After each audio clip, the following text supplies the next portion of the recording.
About a million, I keep it a trillion, resilient, they energy off.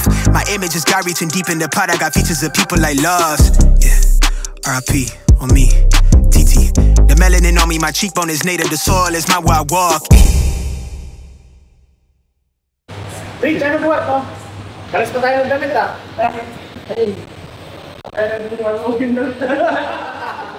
Sakto, ngayon na lang ulit ako mag-vlog. I mean, magbubuhat. Hindi naman ngayon magbubuhat. Naka 4 days na ako nabuhat. Tapos ako dumating pa si Rich, parehas pa kami ng damit. Sabi niya, parehas pa ng damit, parehas para maluwag. Anyway, guys, ano tayo ngayon? Kasama natin si Stanley. Magbubuhat tayo shoulder day. So, ay, makikita yung si Stan. Grabe si Stanley. Off-season, yung laki ni Stanley ngayon. Talagang gigil. Sana all, no? Pagbalik yan. Pero at least, ini-inspire ako ni Stanley magbuhat. Mamaya kakausapin natin si Stanley para malaman nyo rin anong weight niya, ganyan. Sa ngayon yung follow ko ngayon sa workout. Anong workout natin, Stan? Shoulder. Shoulder workout daw kami ni Stan. Stanley muna magte-train sa akin ngayon. Mga 3 months. Game. Guys, grabe, nakaka-proud si Stan. Kasi 12 weeks na siyang talagang, eto. Hindi ka naman fake natin, no? 12 weeks na si Stanley na totally off talaga sa lahat, sa PEDs. So, grabe nagulat ako kasi ganito yung kondisyon ni Stanley. So, 12 weeks siyang off. So, sabi kasi sa akin ni Master, okay lang balik sa laban natin. Sinabi ko ba sa'yo? Ano? Totally off? Sabi mo, mas maganda total off tayo. Tapos, pasok na lang ng ACG. Tapos, ayun. Ngayon lang kami ulit nagsama. So, kaya ngayon tinatanong ko sa kanya. So, ibig sabihin, nagkamali pala ng rinig si Stan? Hindi, joke. Hindi, joke lang. Hindi, guys, ito syempre bata pa kasi sa Stanley.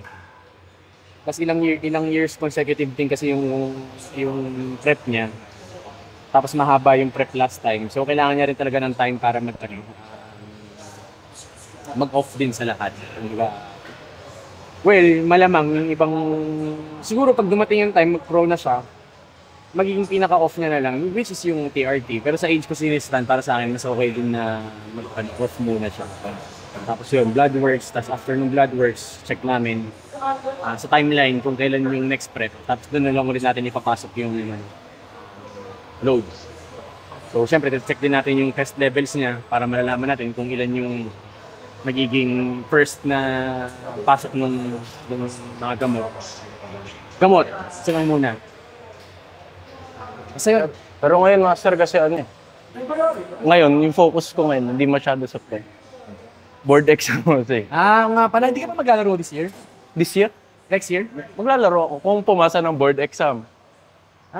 Okay. Pag pumasa ako, pero ayun, kaya yung mini-maintain ko yung physique ko para always ready na. Kung if ever ganyan, if ever. Kailan ba board exam? May. Ayun pala ako, sige. May yung board lang, exam. Ano ba na, nag-decision ako para kay Stanley? May yung board. So kung pumasa, edi pumasa.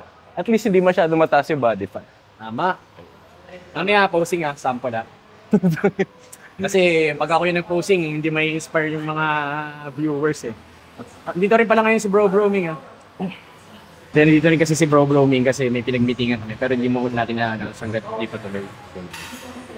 Kaya nga parang naka-Deca HGH Anadrol. Ready lang. Guys, yung mga binabanggit ko, huwag niyo masyadong research Ginamit nila. Sabi kasi niyo, never akong nagpapayo ng mga ganyan. Ito natin ako lang. Grabe nakakatawa si Stanley. Sali kaya tayo natin show. Sa November. Carbs ko, yun hindi ko bilang. Kasi iba-iba source ko eh. Grabe, sobrang laki ni Stan. Lumalabas na yung utong. Hindi.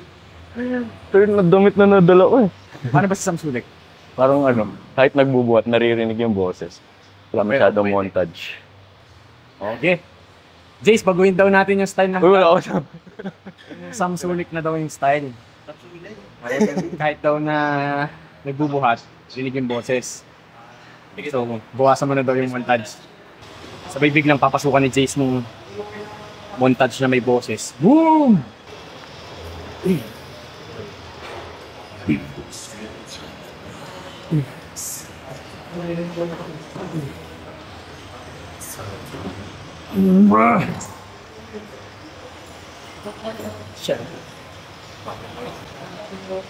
2 mo ngayon, master.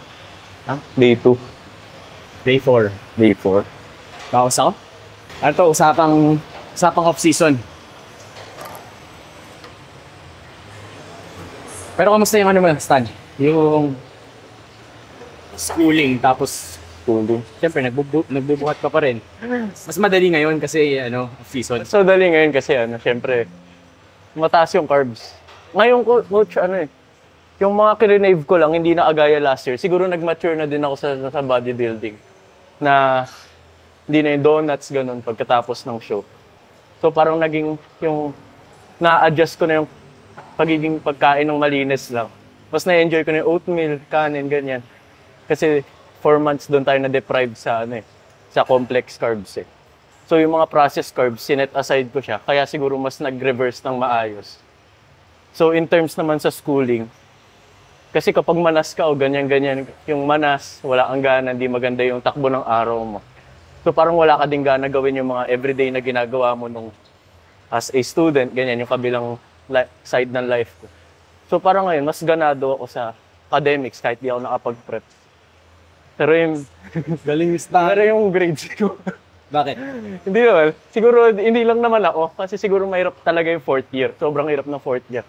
Lalo yung pinag-duty namin, 11 o'clock lagi labas namin. Kagaya ngayon, 10 o'clock na. Tapos naman duty ko. So, diretso buhat na right after. In terms of, management tsaka discipline, doon naman umiikot master. So, kaya sabi naman master, everyday prep. Grabe sa Stanley. Sana all. Parang nakakamiss tuloy maging estudyante na bro. Nagkaroon pa na, ganyan naman ang mobile ko rin yung sunod. Iba alam, hindi nakapisiyan. Pero kasi dati ng student pa ako, ang ginawa ko para hindi ako ma-stress, drain up ko. Yun yung huwag niyong gagawin guys. Oo, talaga yun. Pero tignan mo naman yung risk na Hindi. Ano pa rin siya, I think, feeling ko kasi nasasabi natin yun ngayon kasi nangyari na. Pero if ever na given the chance, siguro kung tinapos ko rin yung school ko dati, siguro mas marami rin akong ngayon, tools na ma-apply ko sana na mas magiging maganda yung result. Ganun yung tingin ko. Pero siguro ang nangyari kasi sa akin, yung pinaka last course ko kasi parang hindi ko naman din sa passion. So siguro yun din yung reason kung bakit naging madali sa akin para i-drop yun. Kasi naging pinakahuli tourism which is sobrang layo sa mga gusto ko. Siguro kung engineering pa, possible pa yun. Kasi engineering yun yung pinakatumagal ako Siguro possible yun. Baka bumalik pa ako nun before tapos tinapos ko. Kasi imagine kung tinuloy ko yung engineering ko. Di malay nyo. Nagamit ko siya, di ba? Oo. Di ba? Ikaw pa yung nag-architect dito sa gym mo. Bakit? Tulad ngayon na kung nag-engineering kayo, nung pinursue mong course, wala ka. Oo. Actually, possible din yun. Pero kasi nung engineering pa lang ako, nagbubuhat na rin ako. Yun nga lang. Pero, syempre, hindi siya magandang example. I mean, yung nangyari sa akin, hindi siya magandang example para sa inyo. Lalo na sa mga kabataan. Mas maganda pa rin talaga yung tinapos ko. Kaya niya ni Broming, nagtapos siya. Pero hindi mo naman nagamit. I-realize ko, sabi ko, pag nagpo-compete na ako, yung second year college, sabi niya, parang hindi ko gusto yung confiding seaman na. So, sige, tapusin ko na lang. So, ayun, nung tinapos ko, hindi na ako nag-intern sa barko kasi mga kasabay ko nag-intern. Sabi ko, ba't ko mag-intern? Sayangin ko ng oras ko kung hindi ko naman itutuloy kayong seaman. So, ayun, after nun, nag-off yun, sa Bones Gym, nakuha nila ako. So, kung nagsimula na nasa fitness coach. So, yun. In short, para sa akin, ma-advise ko sa inyo, habang bata pa lang kayo, isipan nyo na mabuti kung ano yung kukunin nyo na course. Yun talaga. Hindi yung porke mainit ngayon na gusto ng mga classmate, yung mga kasabay nyo, eh, yun na rin susundin nyo. Kagayahin nyo sila. Mas maganda yung kung ano talaga sa loob ko. So ako, kung alam ko na hindi ako pupunta sa fitness, dapat na ganun na lang ako na either physical therapist or sports science. So parang sports related pa rin. Or ano, possible din naman na hindi related sa passion nyo, pero passion nyo rin siya. I mean, parang gusto nyo rin siya. Kasi for example, ako, kung bibigyan ako ng chance, parang ang sarap din nun. Isipin mo, ano ka, nagbubuhat ka, bodybuilder ka, it's either engineer ka, or lawyer ka, or doctor. Alam mo yun, di ba? Parang angas din eh, no? Parang si Stanley, pag nag-graduate na, magiging nurse. Pero feeling ko, ako pinakikita ko kay Stanley, hindi siya, feeling ko hindi siya mag-duty sa hospital. Ewan ko lang.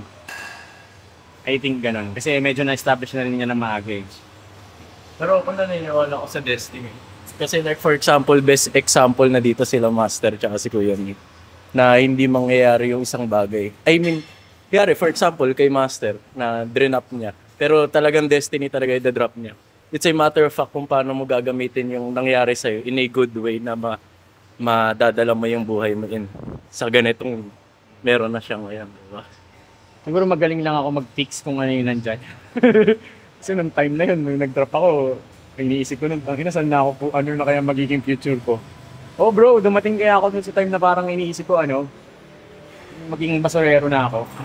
Kasi dati yung lagi panakot ng nanay ko sa akin, magtapos ka nga, paano pag nawala na ako, baka maging basurero ka na lang, mga ganun. So, parang ganun yun yung imagine ko dati. In short, sinave talaga ako ng fitness. Yun yung yun talaga yung, alam nyo naman yan lahat ng viewers story ko Yun talaga, sinave talaga ako ng fitness. Pero kung ko sa inyo, papayo ko sa inyo, mas maganda talaga, tapusin nyo pa rin yung pag-school mo. Yun yung the best. Safest. Kasi meron kayong backup. So for example lang, wag naman sana, mapilay kayo, may injured kayo. Hindi nyo nang pursue yung pagiging bodybuilder o pagpo-compete. Pero makakapag-coach pa rin kayo. Kaso kasi, sa coach, pwede kang kumuha ng mga certification. Pero ngayon kasi, ang nakikita ko, mas maganda kung meron ka parehas. Maganda talaga yun. So, kunyari, hindi ka makapag-compete, at least kung nakatapos ka ng pag-aaral mo, meron ka laging backup. If ever hindi mo man, naging mapait sa'yo yung industry ng passion mo, meron kang isang backup na talagang nagkakaroon ka ng work. Lalo na pag may family ka na, di ba? Kasi ibang usapan na yun. Yun lang. Stay in school. Yes, stay in short. Pumasok kayo, okay yung gumaya sa mga nag-drop. Oo. Bigat eh. Sige na nga. Hindi, parang nakulangan si Broming eh. Dalawa. Hello. 3 plates, sige.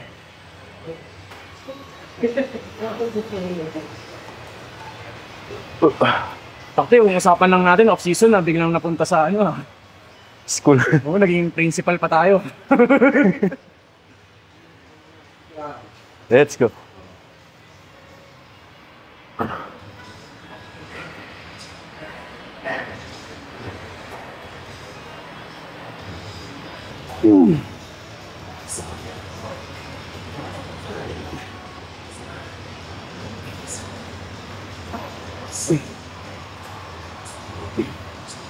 What?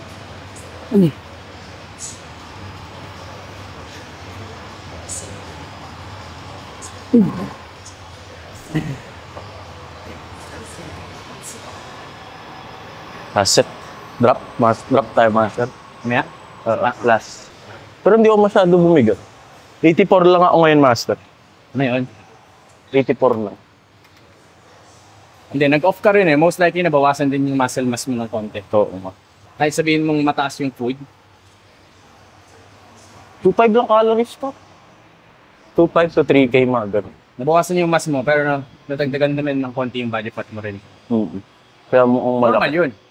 Normal yun. Natural. So ngayon, ang magiging goal mo naman, mas ka na ngayon, mas konti yung nawala sa'yo na muscle mass, umas man ng konti body fat mo. Tapos pag nag-load ka na ulit, para bumaba yung body fat mo. Natural pa rin. Ha? Nati pa rin. Hindi, pag kunyari, pag nag-load na in the future. Kaya na ngayon habang nati, titingnan lang natin kung hanggang saan pa kaya mag-add ng food. Okay. Nag-gain ka pa rin ng muscle mass. Ayun nga, gusto ko yatain eh. Yung ano, Pero matagal din yun, syempre. tagal. Pero syempre, actually, medyo umaayon yun sa schedule mo ngayon kasi may board exam ka, di ba? Kaya naman, sana.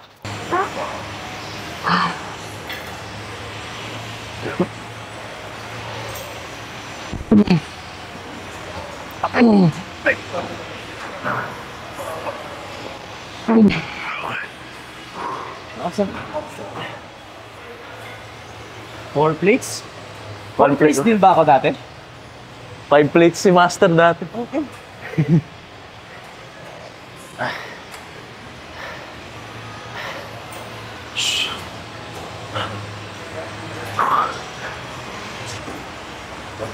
Four, last 4. Out na, out na. Ilan? 1 plate? 1 plate, Master.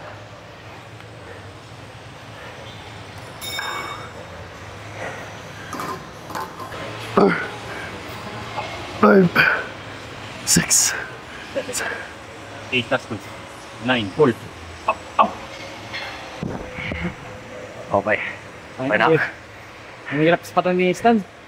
Bigat ng binubuhat eh. Ganda ng usapan ngayon, ano?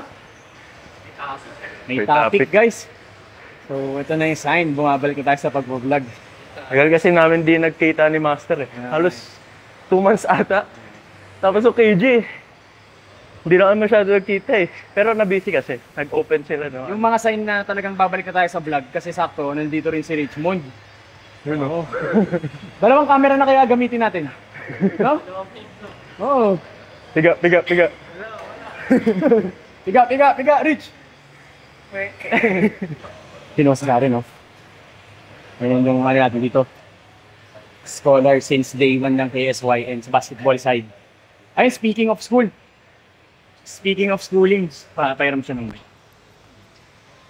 Nag-aaral ka pa ba ngayon, Saren? Opo, Ngayon? sa PMI po. Oh, ayan. Ayan, actually, sample. Kay Saren. Kasi syempre nagbabasketball din siya. Anong course mo doon? Customs po. Naglalaro ako doon. Pero bakit ka doon nag-aral? Varsity? Opo, sa basketball. Okay, ibang usapan naman pag basketball player. Siyempre pag basketball player naman, mas pinipili nila yung school or course na pinakamadali. Opo, yung sakto. Kailangan, no? Oo.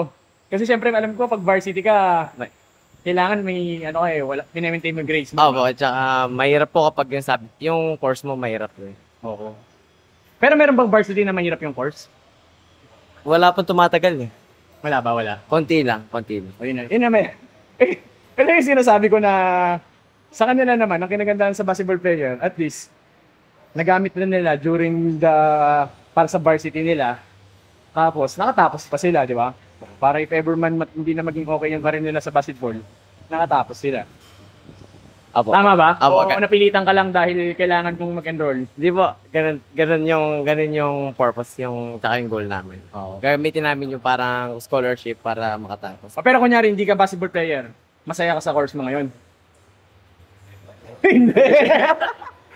Alatasan mo ka! Hindi. Oh, in short, hindi. Kung hindi ka sana varsity, o hindi mo pinupursue yung basketball dream, ano sana ang ano mo ngayon? Siguro yung gamer po, online gamer ako. Magano? Parang sa Dota yun. Dati mahilig ako mag-Dota eh. Gamer. Hindi, anong course yung pipiliin mo sana? IT. IT ka na. IT. IT, si Jace IT. Tingnan mo si Jace IT, pero naging... Kasi napanood ko si Coach Mavs. Yeah. Ano sabi niya?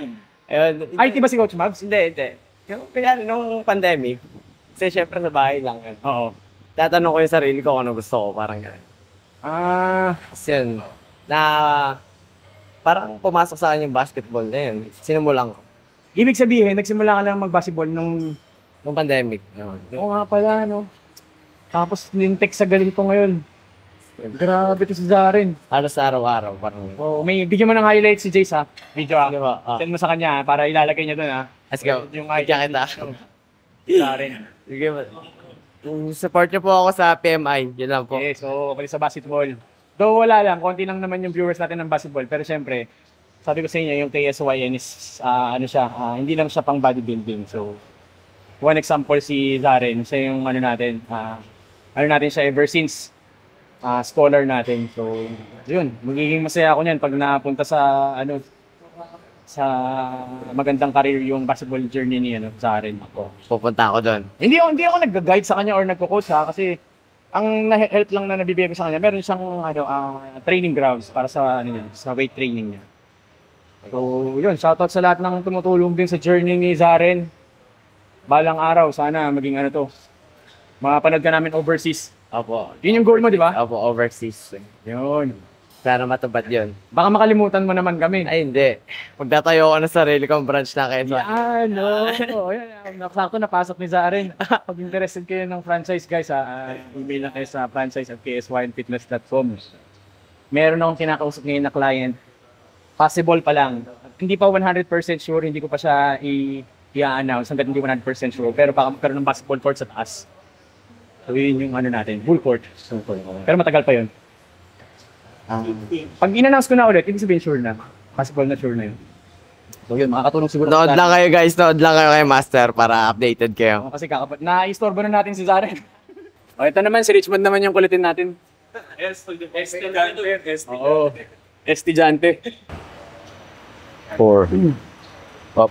5. 6. Last 2. 1. Up. 2. 1 plate master. Parang mas lumakas ako nung last set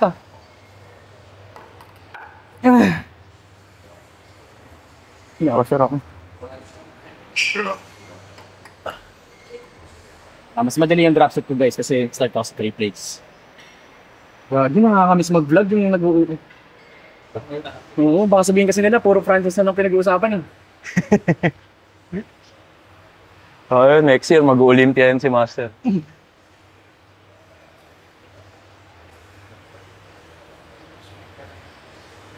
Up. Up. Up.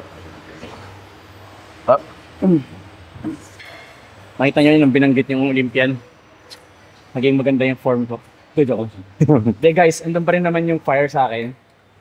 Hanggang nandito lang ako sa stage na hindi ko kailangan. Hindi ko pwedeng pabayaan yung hindi ko kailangan. Hindi ko pwedeng pabayaan yung yung KSYN.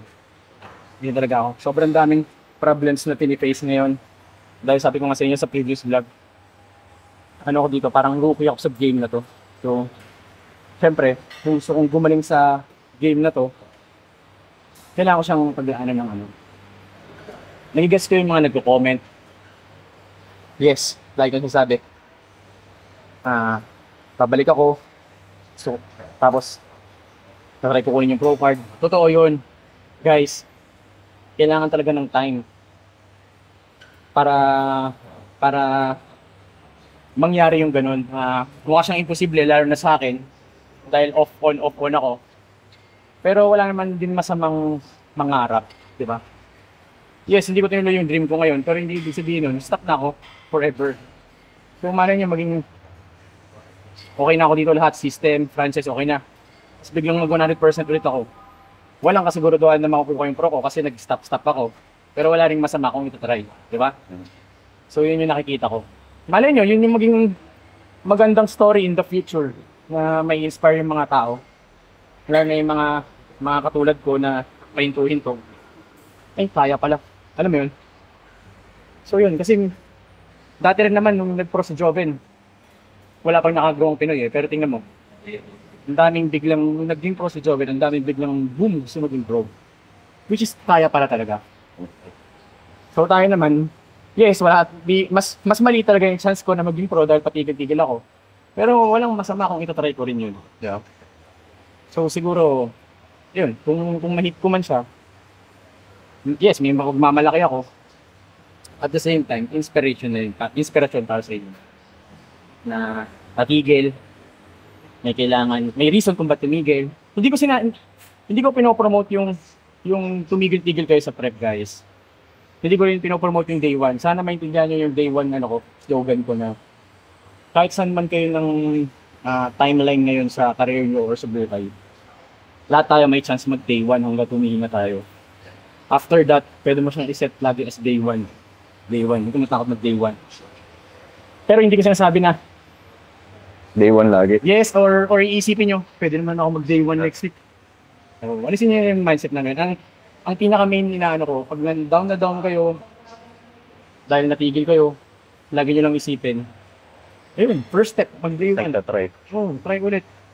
Sabi nga nila, master, pag kung doon ka nag-stop mag-try, doon ka nag-fail. Yes, totoo. So, malay nyo, maging destined pala ako maging pro at 50 years old. Tapos maging Mr. Olympian ako. At 50. 60. At 60. Di ba? Di ba? Oh, malay nyo. Walang imposible eh. Malay, wala pang nakakagawa nun, pero malay nyo, pag dumating yung time na yun, yun naman yung itatry ko i-achieve, di ba? Kasi sa buhay, para sa akin, pag nag-stop ka na nag-stop ka na mangarap, Doon ka parang nag-fail. ka rin tinatay sa rin. I mean, ayun, kaya para sa inyo, hanapin nyo kung ano yung dream nyo, kung ano yung papasaya sa inyo. Sadyang ako lang yung tao na ngayon, meron akong ibang dreams na inaasikaso. Pero hindi ibig sabihin, gini-give up ko na yung main dream ko. Kasi sabi ko sa inyo, promise ko rin naman yung kay mami ko. And I think kaya ko din naman talaga siya gawin. Siguro 1 or 2 years nang naseryoso guys. Tapang kasi minsan, parang kailangan ko rin pakita sa inyo na confident din naman ako guys. And then, Basta sarili ni ayabangan, hindi ibang tao. Oo. In short, alam ko sa sarili kong kaya ko. Guys, yun. Pero I respect lahat ng mga napapasa ko sa inyo comments. Actually, natutuwa ako pag yung binabasa ko yun. Tama naman din kayo. Tama rin naman yung opinion nyo. Well, nanonood kasi kayo, totoo naman. Dahil before, actually pumutok ako habang chine-chase ko kasi yung pro card. Siyempre ngayon, di ba yung dreams na chine-chase ko, nagigets ko kayo kung hindi nyo siya na-appreciate. Pero sabi ko nga sa inyo, yung dream na chine-chase ko right now is makakasupport ng dreams ng iba. Ito yung mas malalim na nilook forward ko ngayon and thankful ako. Hindi ko siya ginagawang reason guys ha. Totoo talaga to. Ever since naman kasi ang dream ko talaga paramihin yung KSYL. Imagine pag dumami yung KSYL, ilan yung training doon, gusto rin maging pro. Yun, sa akin yun, sobrang big achievement yan para sa akin. Then after that, sabay-sabay na tayo kunin ko na rin yung pro card tour, diba? Si Stanley. Yun, dami ko na naman sinabi. Si Master talaga, ang galing magpalusot. Ayun actually, ang ganda na natin sa share ko sa inyo guys. Grabe, malaman tong vlog na to. Oh, emotional guys, so siguro magiging prangka na lang din muna ako sa inyo. Huwag nyo na lang din muna na-expect this year na exchange ko yung pro card. Well, nasabi ko naman eh. Ayoko muna magsabi ng date na next year ulit kasi baka mamaya, di ba? Cancel na naman.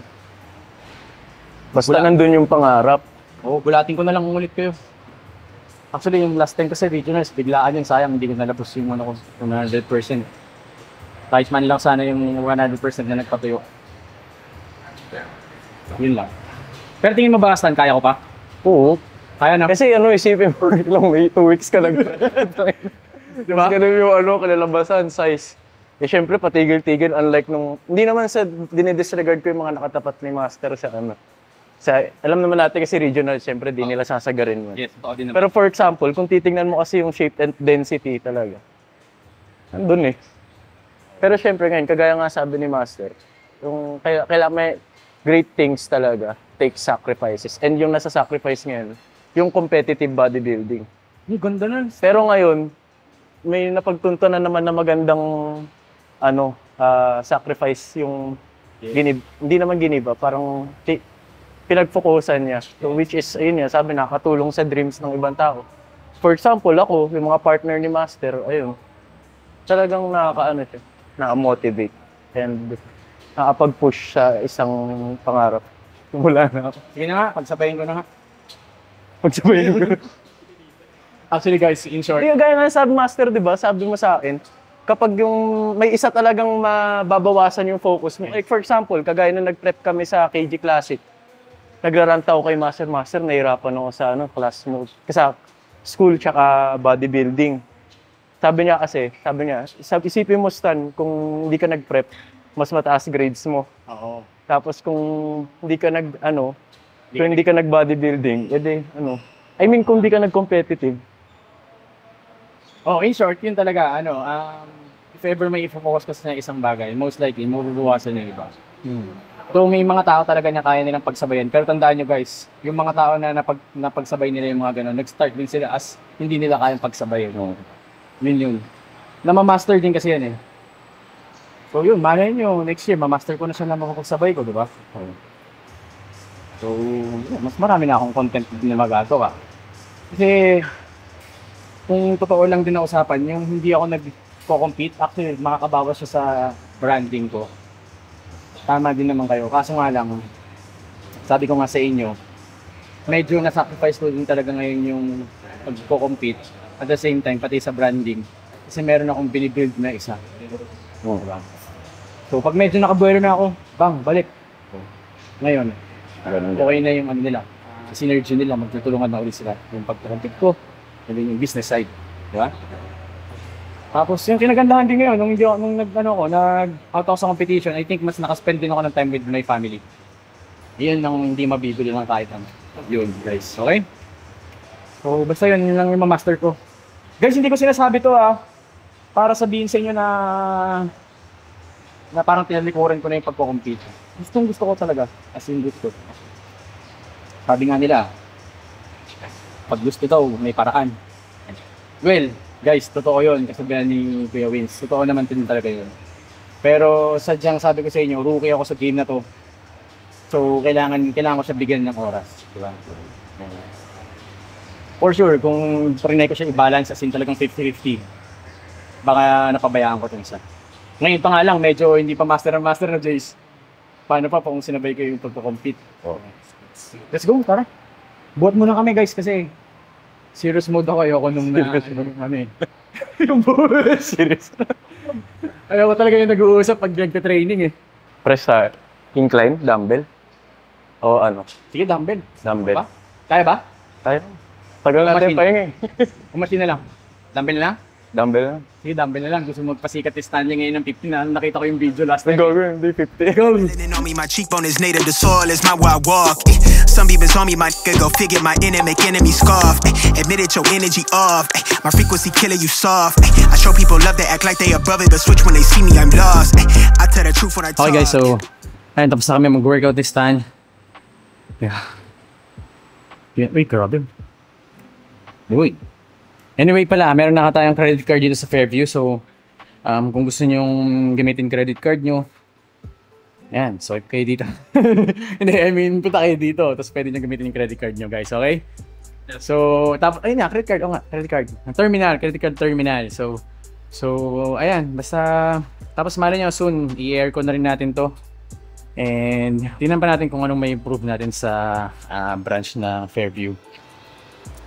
So, ayun, salamat. Sana natuwa kayo sa vlog na to. And ano pa bang babanggit mo? May di ba ako nabanggit niyon? Kaya shoutout sa Waking, syempre, Team KG. Team KG number 1, legendary equipment. Tapos syempre sa KSY Fitness Gym, sa lahat ng partners natin, branches, Alabang, Makati, Capitolio, Del Monte, and malapit na mag-open. Grabe yung sinacrifice ko, sobra, para sa mga branches na to. So ayan, salamat sa tiwala nyo guys. For sure, hindi kayo makakahanap ng gym franchise na ganun yung investment para sa ganito karaming equipment guys. And syempre yung branding ng KSYN. So ngayon naman, in return, I mean, syempre dahil kayo yung mga nauna, yun yung ano ko sa inyo. Yun yung benefit nyo. So ayan, sa mga willing mag-franchise, meron pa kaming 1 slot ngayon for the 5th franchisee. So, kailangan lang natin mahanap yung right partner, syempre. Tapos, syempre, magandang location. And yun, pag interested kayo, email nyo lang ako. franchise@ksynfitness.com. Tapos, soon, makukompleto natin yung dream na every city. Actually, ngayon, ang nangyari, nagkaroon ng 2 sa Quezon City. Pero kasi, syempre, ang Quezon City, malaki naman siya, di ba? Ngayon lang naman. Most likely November open na yung mga ibang gyms natin. Tapos yung iba December. So yun, kita-kita tayo doon ha. Yun yung kailangan natin paghandaan kasi syempre sa opening kailangan. Boom! Yung corner ng boom. Kailangan medyo malaki tayo. So yun lang naman, huwag kayong magsama mag day one. Sana marami kayong natutunan para sa vlog na to. Lalo na dun sa mga creationistan ng mga nag-i-school. Podcast tayo soon. Siguro comment down below kayo para may ideas ako kung ano yung mga uunahin natin. Though meron naman na akong mga topic sa utak ko ngayon na planong unahin para sa podcast natin. So sobrang chill lang ng podcast natin regarding sa fitness. Okay? So para maiba rin naman yung channel. So maraming salamat sa panonood. And always stay hungry, stay humble. Tapos syempre be legendary.